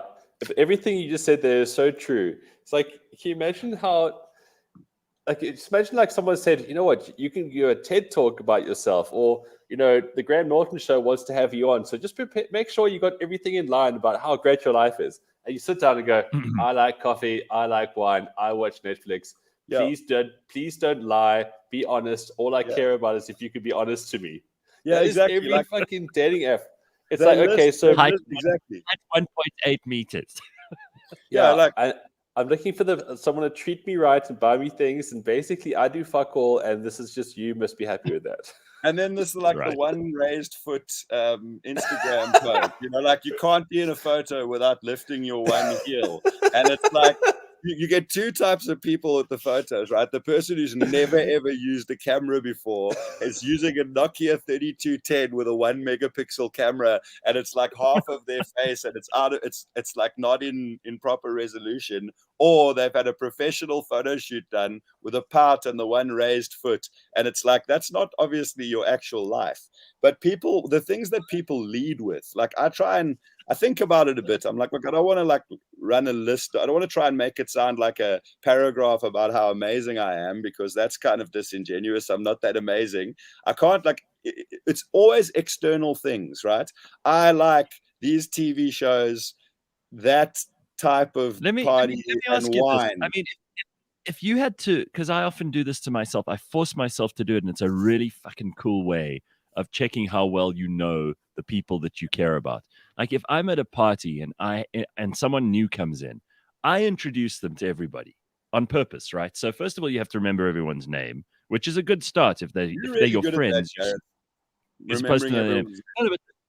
So the second thing is that you say something about each of them. Now, I'll say, you know, this mate of mine has got this really successful business or whatever. I could say that, or I say, you know, he's an arms dealer or whatever, just so that I can make it more interesting.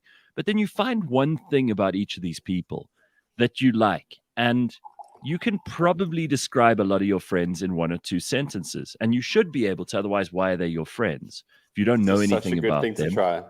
This is so good to try this.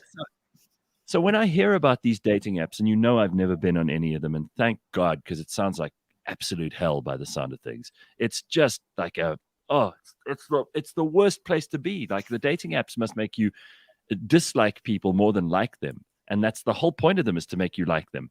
But what I don't understand for me is that like people, I don't know whether it's just like not everyone's a professional. I try to have some empathy and be like, look, not everyone's a professional communicator. Not everybody can spell. It's like everybody has redeeming things about them. But when asked what you want to lead with, you talk about external things that you do and don't like. Also in the UK, no Tories is like a big thing. Like, I don't like this. I don't want someone who's just trying to do that. I don't want mean people. No con artists. It's like, okay, so you've got. I don't mind if you've got 14 children. I don't mind if you wear tracksuits to work every day. Don't mind if you fight in the street with ex-husband, but don't be a Tory. Wine and like literally, I love wine. I don't drink, and I have really no problem with people who do, as long as it's not the only thing about you, and it's not like detrimental and harmful, and you don't beat your kids or anything. But like, if you open with "I like wine" and you just sourced in every picture, it's like somebody's going through their entire social history looking for the best pictures of them, and maybe they want to like look like they're fun or they've got a lively social life, but like it's just booze, and then. I don't want any liars. Like some liar is going to be like, oh, I'm about to lie to this person. And then you're like, oh, shit, no liars. Oh, damn. I was about to come in with that. No Tories. So it's things that you don't want. And then superficial things like must own your own house. And like I own my house. I love wine. I watch Netflix and I like to travel. What about you? We're only about 2 steps. You like that aren't you? God. Gareth? How far do you think we are off of people actually saying no immigrants, no Pakis? I mean, no Tories is what a stupid reason. No Tories is a reason for you to try and find a date with someone. Your barrier to entry is so low. And there's also a lot that you don't want. A lot of woke politics stuff, like. And also the stupid personality acronyms, INJTF. Like, so basically you're making a pastiche of things that aren't you, right? So like, Gareth, who are you as a person? Tell me really quickly. And you go, right. My example would be, all right, I am Manchester United, Metallica, Mortal Kombat, keto dieting, love of travel, burgers. Like, none of that's actually you. It's things you like. Or things you don't like. You have not a sentence to say about yourself. And wine. it's to go back to what I started this hour with. It's Greta Thunberg. We don't know anything about this girl's personality at all. We only know the things she likes and the things she's passionate about and she stands for, because that's the replacement for personality. People don't have personalities anymore. They don't have I have character. no problem with Greta Thunberg. I don't know enough about it. She seemed sweet when I saw her angrily ranting. I just don't have an opinion. She's not sweet, and angrily ranting young ladies are not exactly the most attractive kind. Furthermore, I don't think that parents raise a child to become a grumpy, sullen, scolding youth. The parents should also be called to order about that. But it's not about Greta. People in general, even older people in their 40s even, don't have personality. So they replace it with a whole bunch of other bullshit from politics and culture. And as you rightly put it, music, movies, whatever. They try to identify themselves by what they like because they don't have a personality. That's the truth. I also in terms of the whole Manchester thing, I found it from on like a 1% serious click. I was excited about the fact that it's like really diverse. There's like people of all different colors and shades and from around the world, but they're just all nasty. Whereas you come here to Holland and like I really enjoy Dutch people for their like dry sense of humor and how polite they are. Like, oh, it's fine. You're like, everything's a pleasure and it's like nothing ever phases anybody. But there's people from all around the world, and I find that with London as well, like and Edinburgh. You meet people from everywhere, and I really, really enjoy that. It's like everywhere's got nice people and everywhere's got shit people, and all the shit ones move to Manchester and the rest travel London and Holland and everywhere. It's like I couldn't work it out. There's so many different kinds of horrible. But the dating apps is just depressing. Like you've got your priorities in 250 characters, and it's horrific. So Ben, you've been on the dating apps for a while. Do you agree with Gord about this stuff and how people represent themselves? Because this is an interesting discussion. I haven't drawn up a biography of myself for a long time, but you have to do this. You have to like advertise yourself. So how do you market yourself on social media? And what is the biggest mistake all these people make? Being unattractive, Gareth. That's the big mistake that they all make. I've made that mistake as well. I mean, my bio is pretty good. I mean, let's be honest. If you look like you've been dropped down 4 flights of stairs, I think you can say whatever you want. You can be as charming as you wish. It's not going to work. No, I threw the towel in on the dating apps a while ago because for me it was entertaining. It really was, because one person's idea of funny or whatever could be another person's idea of absolute cringe anxiety. And we are quite all fucked up, really. I mean, I know I am in my own way. I've sort of almost like made myself undateable because I'm just so reclusive and I don't know, what's the word? I'm ordinary while being eccentric. Like there's too many contradictions. So I can't actually apply myself to other people's lives very well. So how do I advertise that? It's like, I'm amazing, but probably not for you. You probably hate me, or I could be the one. Like, if I was to be honest, what am I going to say on these things? So basically what you try to do is, I think the whole thing about dating apps is just to be understanding that these are connection points, okay? So as I sit here in my lounge right here, I've got 2 cats, there's no single girls, but a dating app has single girls. So it's better than my lounge, right? But you're only going to get connection points. I finally figured out where you were going there for a moment. I'm like, okay, what is Ben actually saying? So you're saying that there's like actually a pool to fish in, so to speak, whereas yes, it's and that's better all than nothing. You should all think about that. Don't think about what these people are like. Obviously, they're disasters because they're on dating apps. Well, so am I, and so are you. And I know, that's what I'm saying. One really, really great person. This is exactly what I'm saying. It's like, I am a disaster in many ways. I'm the worst person for someone, or I might be the best person for someone. I don't know. But I'm a fucking disaster like all the rest of them. So it actually doesn't matter what they say and how much wine they drink. If you like someone, like the look of them, you will endure all kinds of shit just to kind of see where it goes. So I think people should just say less stuff and say, this is my face, this is my body. I feel if I had to put together a really honest, like what I'm looking for, biography type thing I'd on love to see dating that. app. Benji, get inside, Benji. Stop making a bloody noise, Benji. Benji. So I mean, God. for someone at my age, you want to find someone without baggage. So I would be upfront about that immediately. I'd be like, I don't want to meet people who have children from other men. Number one, sorry. But dude, you Not would be interested doing in in that. something that's a problem Number for two- me, where people just list what they don't want, the type of man or Yes, I person know. that they don't But- want. Okay, but you've got to start with excluding what you don't want. Then you can focus on what you do, because people don't. You want to but immediately Gareth, say to it people, goes the against- barrier to entry. The barrier to entry is know. this. I'm not But that goes advertising against what myself you're to saying. everybody. So that goes against No, what you're saying about personality. So basically, by saying no fucking single moms, you're basically saying wine. That's what you're saying. Yeah, but there's Yes. also filters Well, more for or that. less. Like, that's another thing. You can choose. You can tell it what you are. There's like, you got this little paragraph you can write about yourself or about things. Also, like saying what you're into is okay. I'm not saying what people can and can't do. It's just that it's such banal shit. It's like Netflix, ice cream, warm weather, wine, and 6 exclamation points. I swear to God, 80% of people start with wine. But there's places where you can actually say, like, have children, looking to have more, don't want any, looking to date, Yes, okay. looking for lighthearted. So you can Listen, actually build that. Let me be clear. I would not go on there to advertise myself to all and sundry. I'm not available to all and sundry. I'm not interested in meeting new people just for the fact that they're new people. I'm going to be very particular about what kind of people I want to meet. If I go onto an app like this, I'm going to say no fat people. I'm going to say no unemployed people. I'm just not interested. Sorry.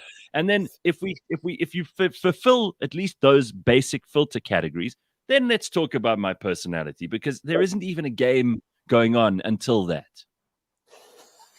But for me, right, the reason to not do that, aside from the fact that it's negative and defeatist, is that you've got the ability to swipe away. You don't have to start a conversation with everybody. Hang on. It's not negative. No, it's not negative. This is why I'm not on these things, but it's not negative and defeatist. All it is I'm saying, look, I'm really not here because I need this. I'm here because it might add an extra 10% of happiness to my life. But if I leave the app and I don't find anybody, I'm going to carry on being happy anyway. I'm not like everybody else on here who's just desperate to get with somebody because they hate being alone.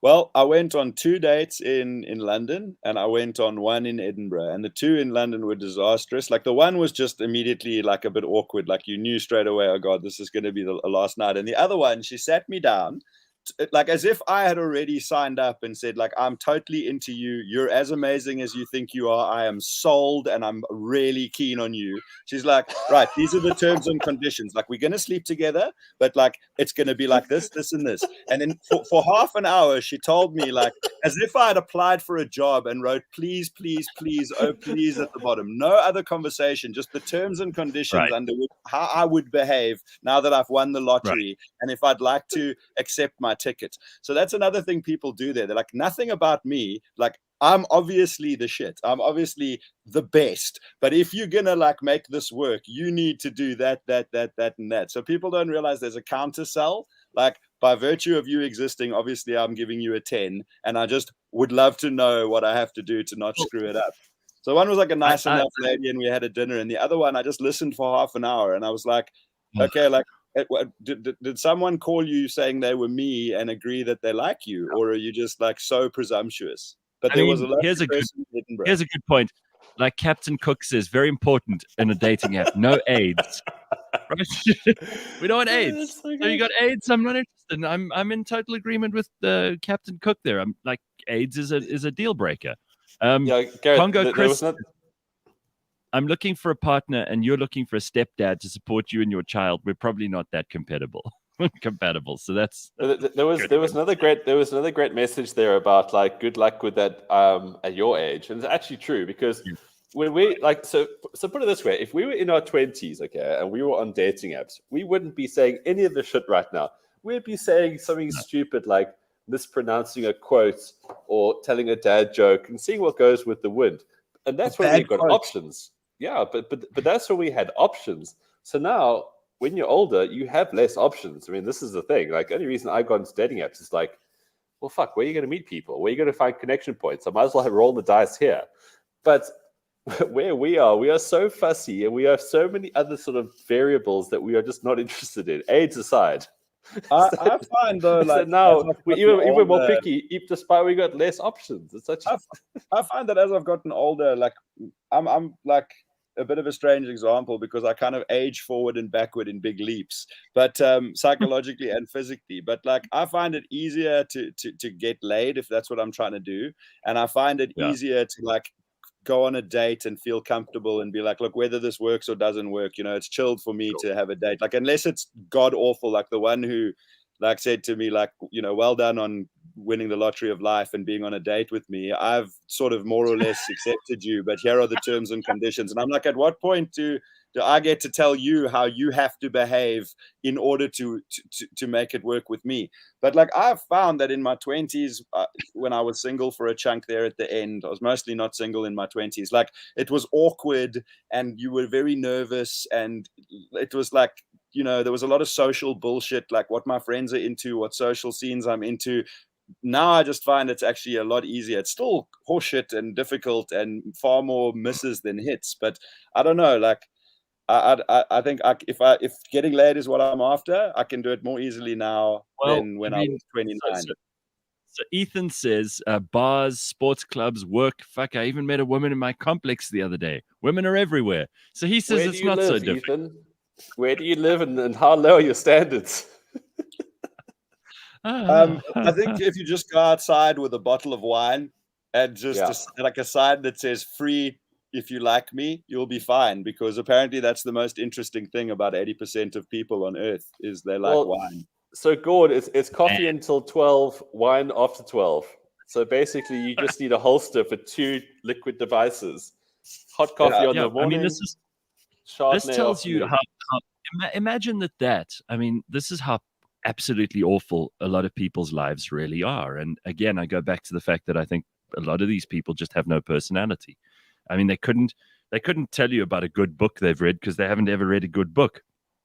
They can't tell you about some deep and profound thing that they're interested in because they've never really been interested in a deep and profound thing. They just want to get a bottle of Chardonnay after 12 and sit with all the girls and complain about our husbands or our ex-husbands or our children called Benja. But there's also a lack of sort of understanding of kind of what the sort of market, from a marketing perspective, what the sell is, because people are interacting, they're talking to the app and not necessarily to the potential candidate. So there's like, I'm not interested in your abs. If you're a picture of someone working out, I don't want to know about it. Like, don't post this and this. And they basically have like gone through an experience like Ben and I will have gone through, where you're swiping and you just keep face palming, like, oh my God, another one of these. Oh my God, another one of these. And then you describe what profiles you're not after. It's like, you got to talk about something to do with yourself. Right, hold on, Gord. So tell me from both of your points of view, maybe there are other people in the comments who can join in on this. Guys, thing. We have to open up some of these comments. They're on fire here. Hold on. So apart from someone looking really good in their picture, what could they say to get your attention? What kind of thing might make you go, ooh, okay, that's interesting? Would it be like a funny liner, a sense of humor, something self-deprecating? What would it be that would get your attention? Those work well for me. Like the ones where it's like a bit of a joke, the one where like you say a little bit of something about who you are, and like a lot of people, it's kind of like an easy fallback, so you don't get any extra points for originality. But when people are like, God, I don't know what to say in this thing, I guess I'm supposed to like say that I own my own house or something. Like there's a bit of like fourth wall breaking that's quite funny for me. So if I were a girl and I were looking for a guy like you or Ben, I'd say something like old husband, divorced, no baggage, new tits, ready to take on the world. Would that be interesting? No, because I can see, firstly, it depends what she looks like, Gord. Obviously, it'll be interesting if she's attractive. I mean, if that's what you describe, guys. Photograph, if you describe, because I can see what you look like. I know you're most likely single because you're on the app. Maybe you're not. Maybe you're cheating. But like, these are things I can assume. Like, hey, world, I'm ready to date again. Here I am on a dating app, and I have brown hair and boobs. I'm like, okay, I can see you're on a dating app. I can see you have brown hair. You're holding wine in front of your boobs, most pictures, but like I can see that they're there. It's like me going, male, 40, have tattoos, color of my eyes, have a nose, a mouth, and 2 arms. It's like, I know. Well, the how about one this? where it's I mean, got a this little sounds bit like of humor this sounds like works a perfect better for me. line. This is great. Captain Cook says barista in the morning, barman in the evening. That's the way to go, right? Because then you This you is hear so you hit funny. the most important things. It's alarming that women only want fluids from us, says Yeah, I'm gonna Yes. see, I'm gonna open mine in future with like Pepsi Max exclamation exclamation exclamation 1 exclamation exclamation sandwiches. Yeah. Here's a good point from Tracy. She says, when you're on a dating app, always remember this. What is the difference between a squirrel and a rat? Marketing. That's about right. Damn right. That's Damn well right. put. Mhm. Yeah, guys, I think everyone should try dating apps at some stage because it's a reflection on you as well. And the fact that people always go like, I'm just looking for someone nice, whatever. Bullshit. You want to find someone attractive. This is the whole thing because you can be extra subjective because online. If you're meeting people at speed dating, whatever, you might want to see what they're talking about. But you've got to be extra subjective on this thing because that's just how it is now. If someone doesn't bowl you over in 3 seconds, what are you going to dig for? Well, Yeah, it's a bit of a shit show, man. It is a bit where are of you a going next? Stop trying to find Where are meaning. you off to next? Where am I going next? I am in Holland this week. I arrived on Sunday and I leave on the coming Friday. I'm going to Greece for an actual holiday. This whole thing I've been working. Wow. Like the main sort of thing about accommodation, whatever, is like dedicated workspace, good internet. So by day, I'm just doing my job. I work fully remotely. And in the evenings, if it's not too late of a day and I don't want to just chill at home, I go and touristy around where I am. And on the weekends, I try to tourist around where I am. But I'm going from Holland. I'm in Utrecht, which is just one of the most magnificent places in the whole world. I absolutely love it here. Yes. I'm going to Greece with one of my best friends for an actual like 11-day holiday. So from Friday to the following Monday, I'm off. And then I go to Stuttgart to stay with great friends of mine for 4.5 weeks, and then to Frankfurt for another week and a half, and then back. So I went London, Dublin, Edinburgh, Manchester, Utrecht, Greece, Stuttgart, Frankfurt, and then home in September. Well, you could probably leave Frankfurt out. It's a fucking boring dump. That's like Germany's Manchester.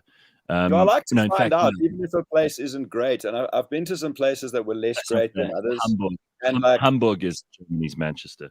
The only so place just that made quickly, me sad was Manchester. You put your arm back just now. You have got really almightily thin, my friend. You have lost a shit ton of weight. What do you weigh at the moment? You must be like a tenth of the man you once were. Thank you. I think I don't know if almightily thin it's is the case. I'm pretty sort of medium-sized for an adult human, but I haven't weighed myself in a while. But when I did in the first 3 months I was in England, I accidentally lost weight. I didn't intend to lose because I was just eating on the run all the time. But I'm at about 85, 87 kilos now, from about 230, 240 at my biggest.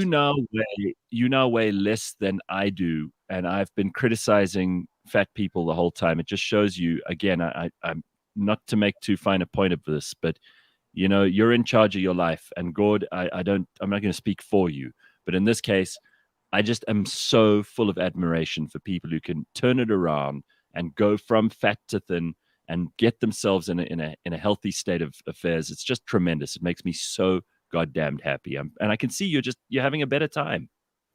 Oh, Gareth, I mean, I know you like to do the whole fat shaming thing, whatever, and you get a lot of shit for it. But I will say I've known you since 2006. I think I met you, and you've always been nothing but cool to me. And when we've discussed things in private, whatever, you've never treated me. You've always treated me like really nicely. So when I hear you like ripping fat people on air, I always think to myself, well, Gareth's actually a sweetheart. And once you he's not going to not be friends with you for this reason. So I almost call bullshit on your fat shaming because it's for shock and humor value. But I'm just that's because when you were listening to me, it was the only times you weren't eating before. But I mean, now look at you. I just kind of discovered the roots of the problem, and I'm trying to make the make the best of like a second or even third, I guess, opportunity at life. Like, this is why I'm financially devastating myself, traveling and staying in really shitty motels like this one that have internet and a working shower. No. I don't think there's a person in South Africa, whether they're rich or poor, old or young, that isn't looking at what you're doing right now and going, that's actually quite fucking cool that he's doing all of this stuff. Now, I've got to stop the conversation at this point because we've got to bring Borge in. We usually close off the show on a Friday morning with Borge, which is always cool because it means that Friday is finally here and the weekend is upon us. Hello, Borge. How are you? It's gorgeous, George Mienie. Sigh. Dude, why isn't there a dating app with just you on it? No thanks. How's it, Gord? How's it, Ben and Gareth? Hey, George. What's happening, George? Geez. Besides the cold, quite a lot actually. Looks like you've got power. Are you off the grid completely? Is that your thing too? Yeah, pretty much. Smart man. Pretty much. It's actually load shedding here right now, and you wouldn't know. Well, I do because my stove. The only thing I don't have connected to. There's two parts to the inverters. Like, I don't want to get technical, but there's two parts to the inverters. The one is runs what's called the primary load, which is lights, plugs, and then the secondary load, which is your stove, your geysers, and the heavy stuff. Yeah. So you can run both through them. You can run both through the inverters if you want, but you don't have to. So when the electricity goes off, my clock on the oven goes off. So I know that it's load shedding when that clock goes off. Well, at least then you can spare a thought for those of us who don't have off the grid power. So George goes past his oven and he goes, "Oh, those poor people. They obviously had load shedding while I was enjoying myself." All right, Borge, what do you got for us today? Well, Gareth, I don't know if you have ever noticed your your windscreen on your car has these little black dots on the edge. Yes. I've always wondered what those are about. Well, I'm about to tell you, Gord. Oh, yes. Those black dots are actually a ceramic edge baked into the windscreen, and then it kind of like gets less and less and less via the dots, because if that ceramic edge was not on the windscreen would actually shake and fall out of the car's frame. So you need the ceramic edge in order for the car's windscreen to stay in place. It's a safety thing. So it's like a grip thing. I think it's more ceramic is hard, and it's more of a rigid thing because it's meeting metal. And I would expect also that it's got something to do with contraction and expansion, because you've got metal which does contract and expand. You've got glass which really doesn't, and not unless there's huge temperature differences, and then the ceramic in between helps to just create that bridge between the two materials. Interesting. Though. Sorry, it's actually a ceramic enamel baked into the glass. It's a combination of a whole bunch of stuff. So very interesting. And I think you're right. I think the transition between the glass, because I read somewhere, I don't know how true this is. So if you know the real answer, please tell me. But I read somewhere a long time ago that glass is actually a liquid. Yeah. Well. It can move. Glass is actually a liquid. Just go back a step there. Well, if you look at old stained glass windows, it looks like the glass gets thicker at the bottom and is thinner at the top. With time, it like settles. With time, it just settles, which is, I suppose, for lack of a better word, a liquid. So I suppose the point is that it's a lot. It moves a lot more than rigid surfaces like metal or ceramic or enamel, and that's why they have to create this transition between the glass and the metal. Yeah, no, it's sort of halfway between a solid and a liquid, but that's a complicated discussion for another day, and we're not going to talk too much about whether glass is a liquid or a solid right now, because there are other things that we have to tick off the list. What else you got for us? It can change depending on how you talk to it, and if you look at it just right. I'm going to solidify my window with this look. That's like if you look hot enough, you can actually shatter your. Yeah, never mind. That's got to do with sound, Gord, not with how you look. That explains things also. What comes out of your mouth, I guess. They've developed a microchip, Gareth, that they tested in a paraplegic man. This man is paralyzed from his waist down, and he can't use his legs or his hands. And they developed this microchip that they implanted in his brain, and he controlled a NASCAR for many laps after they developed this microchip. The little sip straw over here on his face controls the brake pedal, and his head, when he moves it, controls the direction of the car, and then when he thinks, he can control the accelerator. And apparently he went around the NASCAR circuit for many laps, just controlling the car with his mind and with some of his movements. Well, I would hazard that it would be more worthwhile to actually give that to an able-bodied person and see how much better they can drive, because you are such a dick. Jeez, like. But isn't this a Neuralink thing? Isn't this what one of Elon Musk's jawls with the? Is it the same thing, or is it a different person, a different company? You know, tested on the best. This is why like pharmaceuticals should be tested on the best athletes, so that we can see what it does at the extreme far end of what humans are capable of. Athletes test pharmaceuticals on themselves, dude. They don't need the medical companies for that. It should be legal, and it should be encouraged. That's my point of view. Anyway, yes, George, that's terrific. So we're getting to a point now where someone who can't move their arms and legs, probably because of a car accident, is going to find themselves able to drive a car again. Great. Yeah, well, you're absolutely right. I think it's amazing, and I think it's like super wonderful, and I'm like not a dick about it. So, George, I like your story, and I'm really happy that that person is able to kind of drive a car, and I hope that it leads to cool, more we'll see how you feel. The guy with the sippy straws sitting behind you trying to apply the brakes, but his tongue is stuck. You are such a dick. It's unbelievable. Well, this gentleman, actually, imagine how scary this must have been for him, because he actually lost. Well, he became a paraplegic because he had a car accident some years before. Right. So imagine how scary that must have been for him. We put him in back in a car. This is the worst decision ever, George.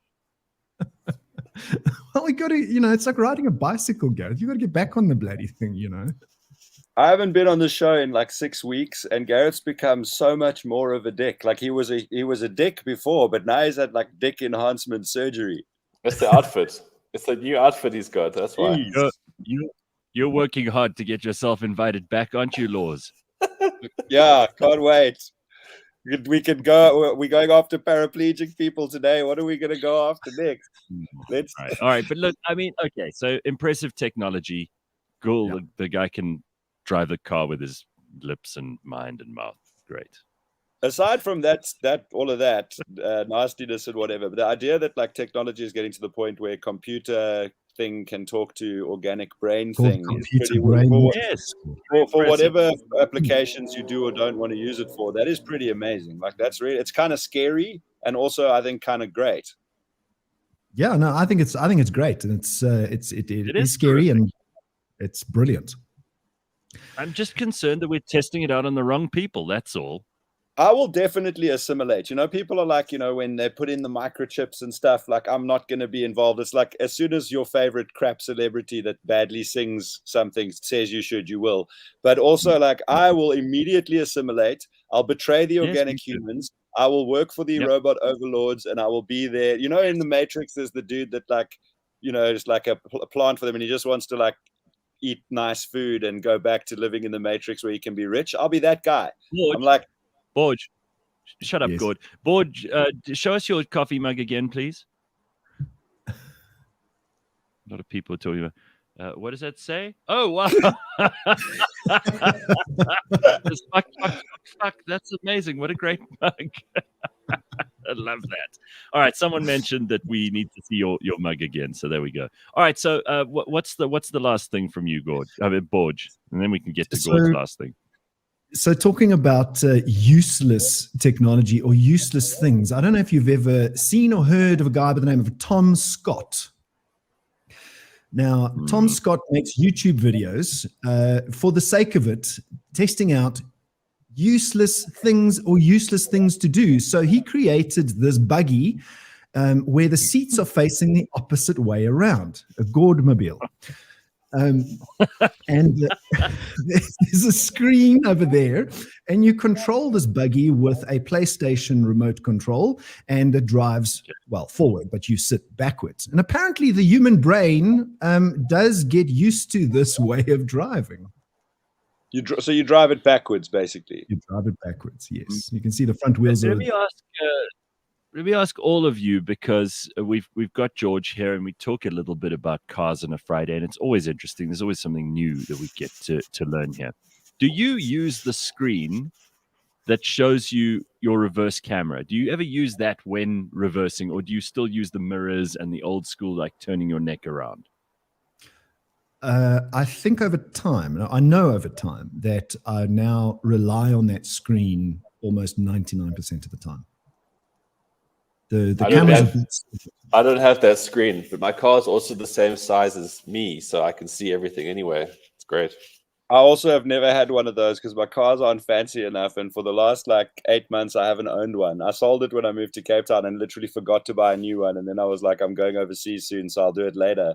I should probably get a car that has these things because I need something to put on my dating app, and I've got a car with a camera at the back is probably a good start. You just need a wine bottle and a picture of that car. Wine and a nice car. Right, absolutely. All right. Well, thank you, gentlemen. It's been a fun morning. I hope you've enjoyed being with us today, and we will see you on Monday at 6 a.m. bright and early. Gordo, have a good trip to wherever you're going next. Greece Don't yet? go to Manchester, dudes. Don't ever. Don't go to Manchester is a very important takeaway from this morning, as well as always loathe the working class. Ben, anything from you? I'll see you at Loftus tomorrow. Whoever's going. What a day it's going to be. Yes. What a day. Ben is so looking forward to being on the Oost Paviljoen with the smell of boerewors. Can't wait. Aggressive Afrikaans folks who've had too much brandewyn and Coke, and a really good rugby match, let's hope. And George, you won't be going to Loftus, will you? Oh, no, I won't. I'll be sitting on my couch, maybe even looking for Ben in the crowd. Happiest guy. I'll be the happiest guy. All right. And for the rest of us, let's keep warm. Let's hope that we have some electricity over the weekend, and we will see you on Monday. Have an excellent weekend. Cheers, everybody. Bye-bye.